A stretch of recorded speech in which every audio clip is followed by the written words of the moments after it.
Dewi dalam Pasungan, bagian 4. Karenanya rantai dan gembok itu dapat dirusak atau diputus oleh benda atau senjata yang terbuat dari benda keras seperti tongkat andalan datuk rampok yang menguasai 9 hutan itu.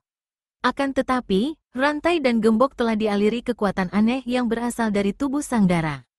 Kekuatan itu dimilikinya sejak sepasang ular kobra memasukkan racun berbisa ke dalam aliran darahnya lewat ujung-ujung 10 jari.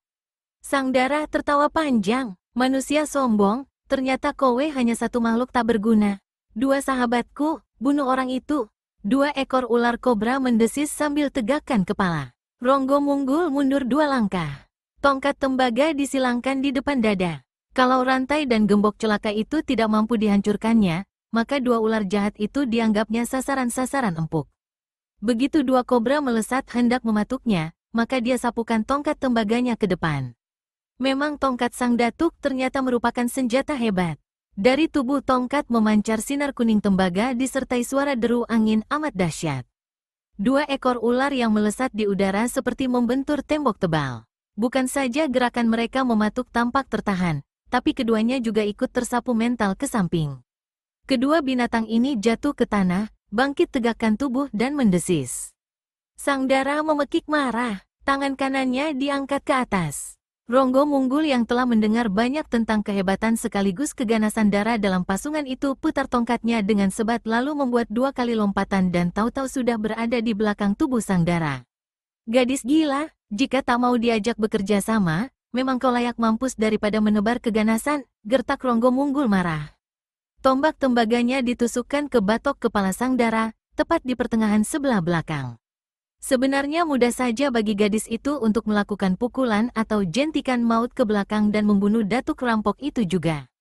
Tetapi ternyata Ronggo Munggul memiliki ilmu aneh yang dapat menipu si gadis. Ilmu itu adalah ilmu yang disebut memindah raga meninggalkan sukma. Tubuh kasarnya bergerak atau berpindah atau melompat ke tempat lain yakni ke belakang si gadis yang duduk dipasung di lantai pondok, sementara bayangan tubuhnya yang menyerupai bentuk asli tetap berada di tempat semula. Bayangan tubuh itulah yang dilihat oleh Sang Dara dan langsung menghantamnya dengan 5 larik sinar hijau.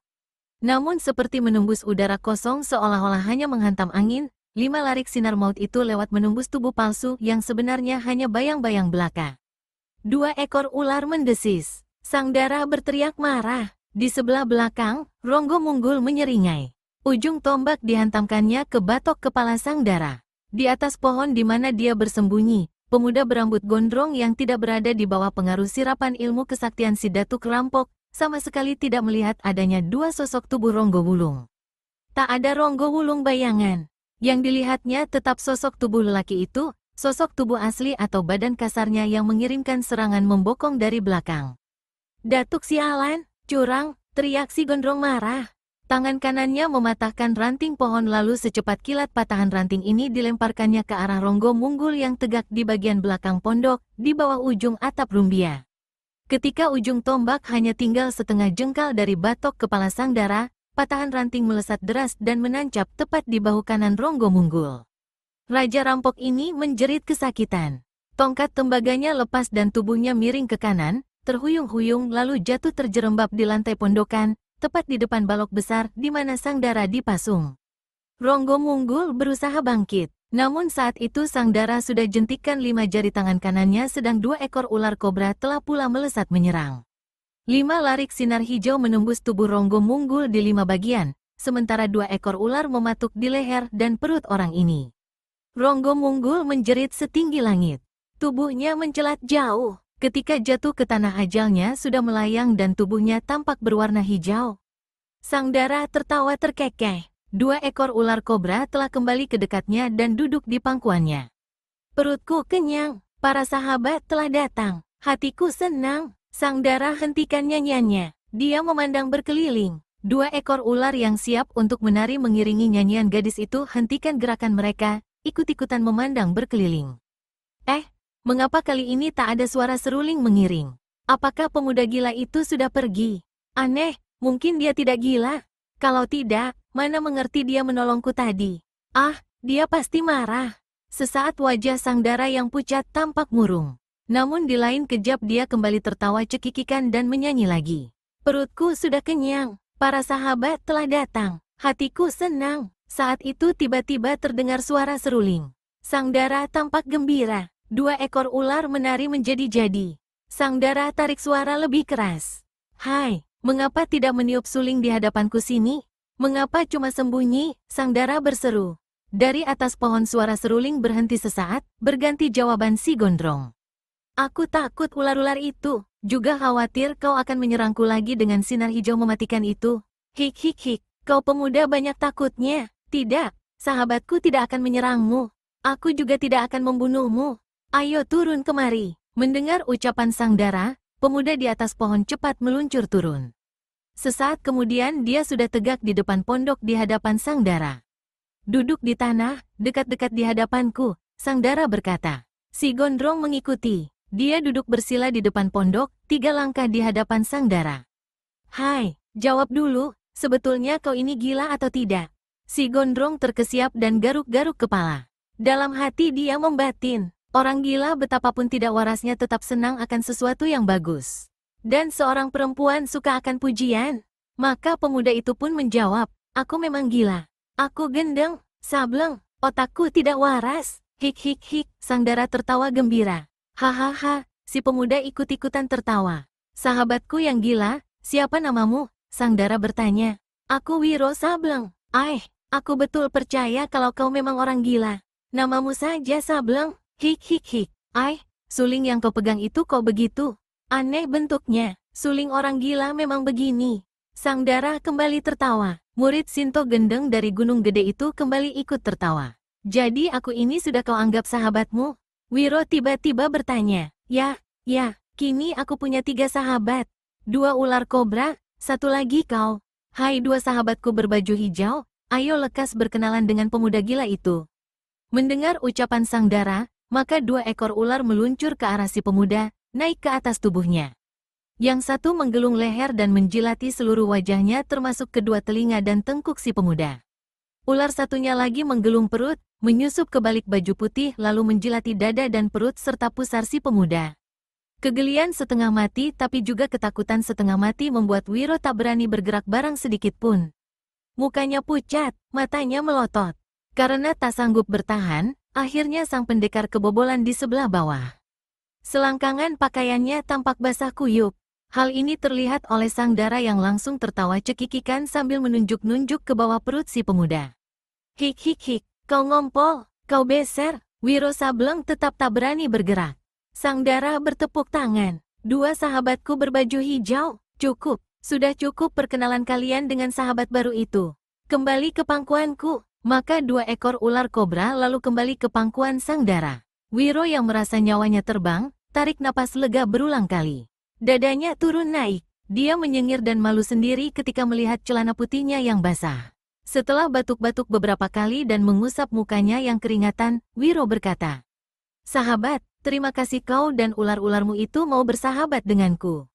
Aku sudah menerangkan namaku. Kau sudah tahu kalau aku pemuda gila bernama Wiro Sableng. Apakah aku boleh tahu siapa kau ini sebenarnya? Siapa namamu? Sang Dara cekikikan, tapi hanya sebentar. Setelah menjambak rambutnya beberapa kali, dia berkata, mana aku tahu namaku sendiri. Apakah aku punya nama? Apakah ada orang yang memberiku nama? Aku tidak tahu. Aku lupa. Wiro garuk-garuk kepalanya. Dalam hati dia membatin. Orang gila betapapun tidak warasnya tetap senang akan sesuatu yang bagus. Dan seorang perempuan suka akan pujian. Maka murid Sinto Gendeng ini pun berkata, jika kau memang tidak bernama atau lupa namamu sendiri, maukah jika aku memberikan nama bagus padamu? Sang Dara yang bernama Yuniarti, putri hartawan Tambak Jati Kalidiningrat itu tertawa geli. Dasar orang gila, apa kau kira aku ini orok yang baru lahir lalu diberi nama? Tentu saja tidak, sahabatku yang cantik, jawab Wiro seraya memuji. Tapi rasanya tidak enak kalau seseorang tak punya nama. Percayalah, aku akan memberikan nama bagus dan cocok untukmu. Kalau tidak cocok dan bagus, akan kubunuh kau. Bukankah kita bersahabat? Sesama sahabat tak boleh membunuh. Betul, kan? Baiklah, katakan nama apa yang akan kau berikan padaku, sahabatku yang gila. Dewi, nama itu cocok dan bagus untukmu. Kau suka nama Dewi itu? Pasti suka. Sang Dara terdiam sejenak, seperti berpikir-pikir, lalu meledak tawanya. Baik, baik, aku terima nama itu. Memang bagus, tapi aku tidak tahu apa cocok untukku. Tentu cocok, kau pandai dan kau cantik. Hanya seorang dewi yang berkemampuan seperti itu. Nah, aku masih ada pertanyaan. Sahabatku Dewi, kau ini sebenarnya berasal dari mana? Siapa yang membawamu ke tempat ini? Pertanyaanmu susah. Aku tak mampu menjawab. Kau pasti mampu. Kau seorang dewi. Sang Dara menarik napas panjang. Baiklah, aku akan menjawab. Aku berasal dari kerajaan Majapahit. Dibawa kemari oleh para dayang-dayang dan dijadikan ratu di hutan Jati Padang ini. Hik hik hik. Wiro hanya bisa garuk-garuk kepala mendengar jawaban ngawur itu. Dalam hatinya, dia merasa sangat iba. Bagaimana gadis sebelia ini, berparas jelita dipasung dan dikucilkan di tempat ini. Dia berpikir keras, kalau saja dia bisa menyembuhkan penyakit sahabatnya itu, hatinya akan sangat bahagia. Sang Dara pasti punya kampung halaman, punya orang tua. Dan kalau dia bisa kembali ke orang tuanya, tiba-tiba dia ingat sahabatnya, kakek aneh sakti berpengetahuan sangat luas bernama Si Segala Tahu. Aku harus menemui orang tua itu, mencarinya sampai dapat, meminta bantuannya. Mudah-mudahan saja kakek itu belum mati. Hai, orang gila, kenapa kau melamun? Ayo, aku mau menyanyi. Kau meniup suling dan dua sahabat berbaju hijau menari. Wiro menganggukkan kepala lalu berkata, sehabis puas menyanyi aku akan mohon diri. Tapi aku berjanji akan kembali kemari lagi. Boleh, ya. Jilid 7. Tumenggung Girijolo lebih muda penampilannya dari usianya yang sebenarnya. Dalam usia hampir 60, Tumenggung ini kelihatan masih tegap, gesit gerak-geriknya, pendengaran maupun kedua matanya masih tajam.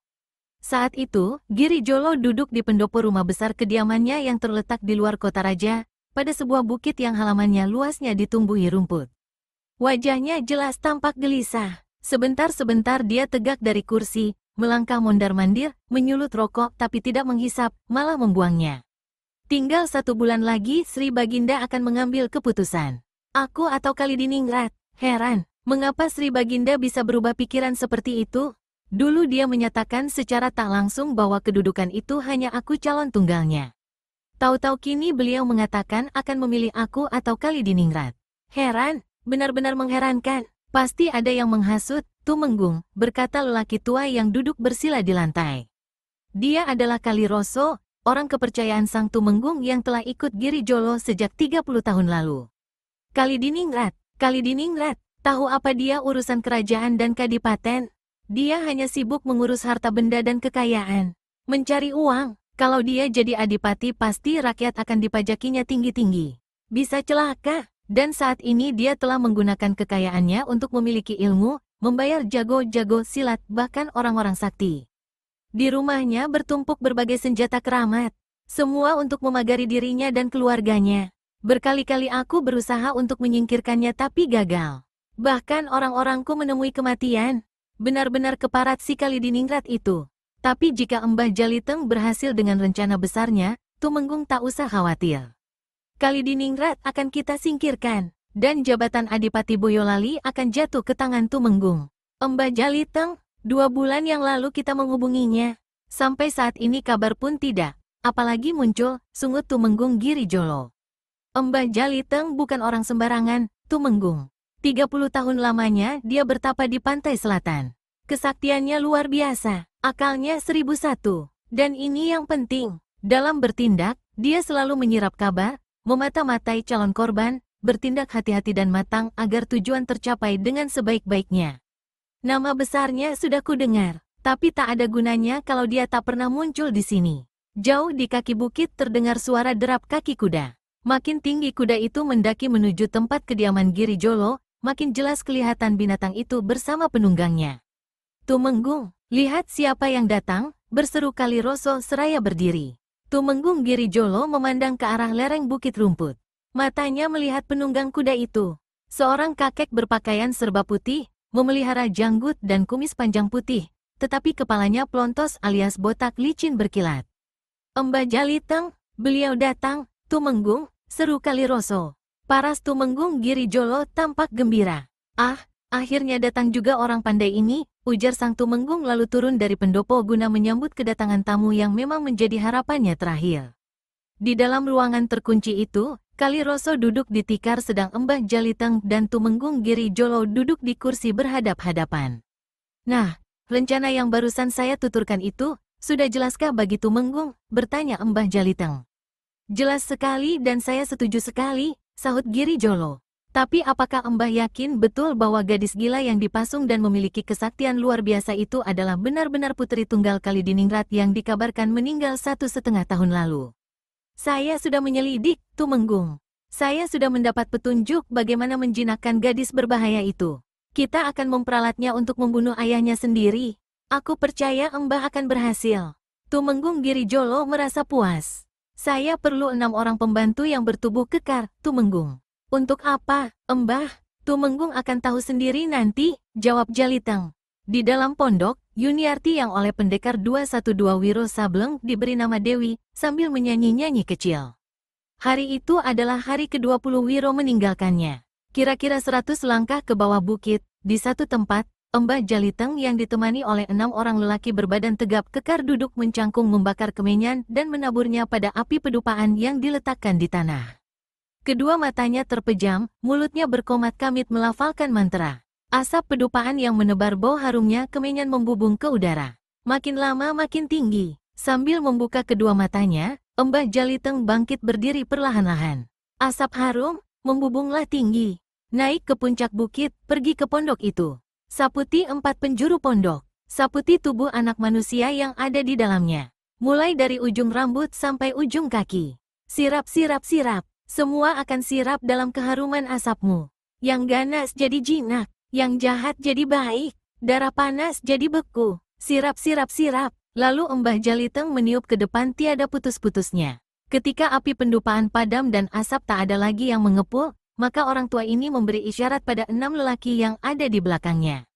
Ikuti aku. 6 orang lelaki bertubuh kekar itu mengikuti si orang tua mendaki ke puncak bukit Jati Padang. Hingga akhirnya sampai di pondok di mana Dewi dipasung. Saat itu Sang Dara tampak terbaring seperti tidur. Asap berbau kemenyan tampak mengambang di tempat itu. Sang Dara sebenarnya bukan sedang tidur, tapi berada di bawah pengaruh sirap yang dibuat Mbah Jaliteng.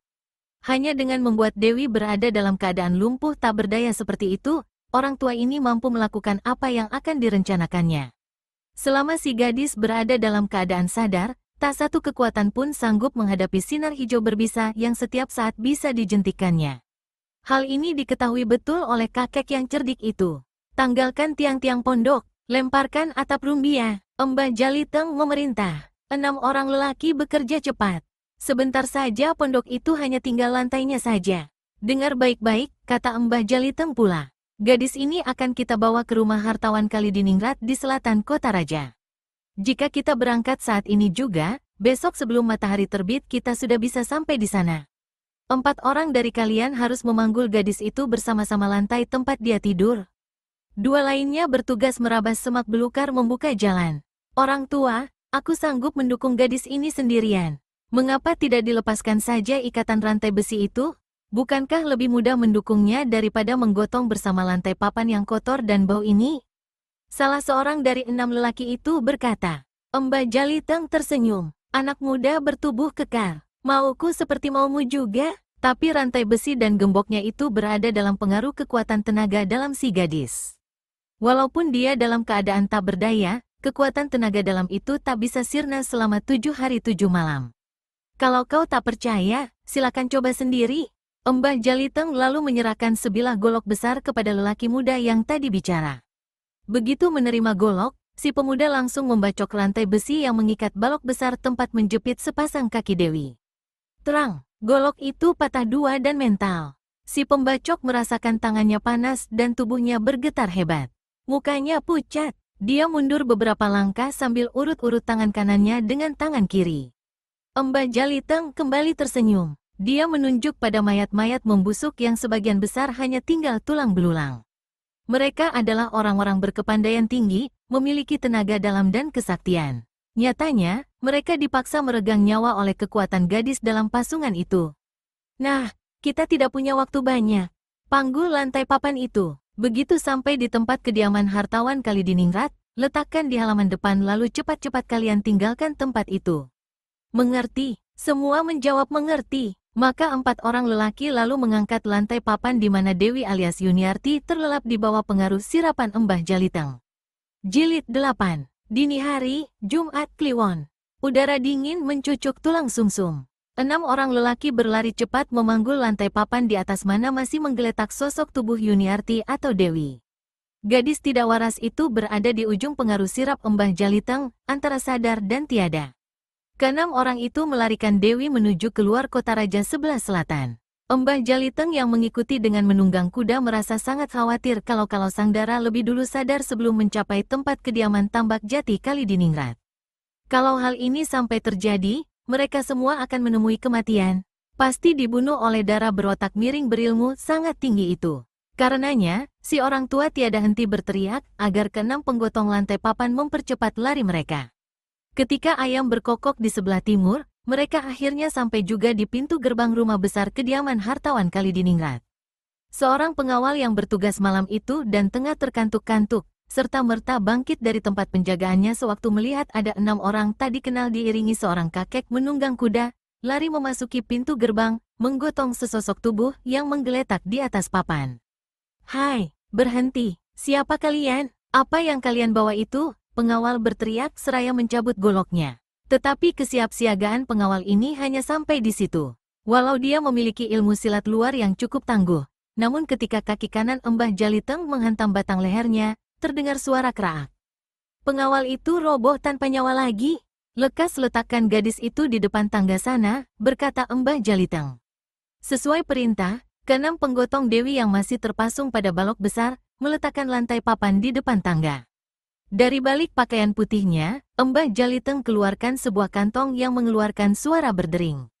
Kantong berisi uang itu dilemparkannya ke hadapan 6 orang lelaki bertubuh kekal.